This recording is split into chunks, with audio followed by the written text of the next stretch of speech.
Bakit nga ba gusto ng mga AFAM ang Pinay? There are variety of reasons, and these reasons go beyond just physical appearance. Hindi lang yung pagiging maganda natin, day. Sure!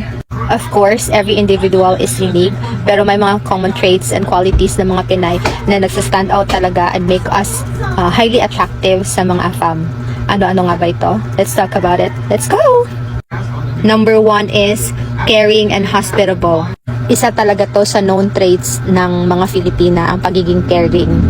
Yes, kasi whenever we are with them, yung mga AFAM partners natin, we make sure na comfortable sila and they are well taken care of. Maalaga kasi tayo. Na-attract sila sa atin kasi tayong mga Filipina, one of our love languages is act of service. Mahilig tayong ipagluto sila, inaasikaso. We always make them feel special and important. And this level of care and effort is something they don't easily find elsewhere. Number 2, fun and positive attitude. Filipinas tend to have a positive outlook in life. Kahit anong mga pagsubok na pinagdadaanan natin, kahit marami tayong problemang hinaharap, hindi pa rin talaga tayo nakakalimot tumawa o ngumiti. We don't take ourselves too seriously. And we know how to enjoy little things in life.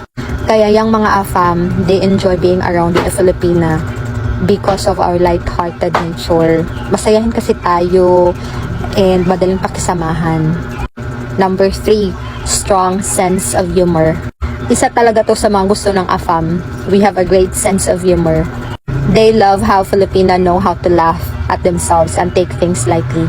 Sabi ng fiancé ko, he's thankful daw sa akin kasi I bring joy, fun, and laughter sa relationship namin. Which for me, I really appreciate too. Kasi, di ba, ayoko din naman ng yung sobrang seryoso. And sabi niya din, gusto niya yung personality ko na kunyari, may mali akong na-pronounce na words. Pinagtatawanan ko lang daw yung sarili ko. Isa daw yun sa mga nagustuhan niya sa akin, na I take things lightly. Hindi naman lahat, pero yung mga ibang bagay. And I know how to laugh at myself.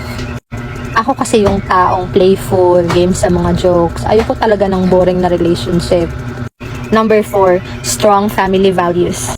Filipinas are very family-oriented, kaya kadalasan sa atin, close talaga sa ating mga family.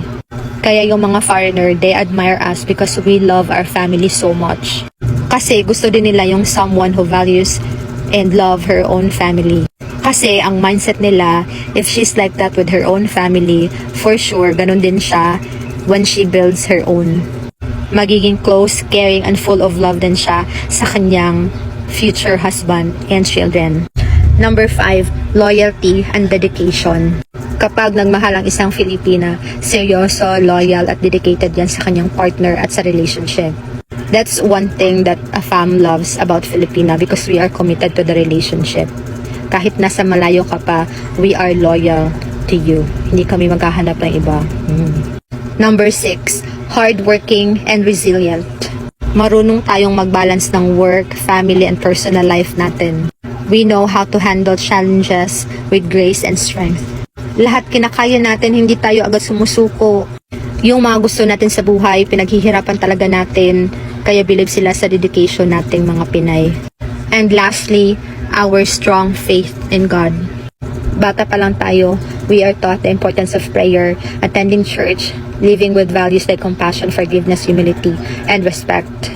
Ito yung mga nagsisabing foundations natin, how we treat people in our lives, including our romantic partners. It shapes our character, how we love, how we communicate, how we stay loyal, and committed to our partners. This is very admirable sa mga AFAM, especially those Filipinos with strong values and morals, because it gives them a sense of trust and stability in the relationship. Kayo, ano ba sa tingin nyo ang gustuhan ng mga AFAM partners nyo sa inyo? Comment down below.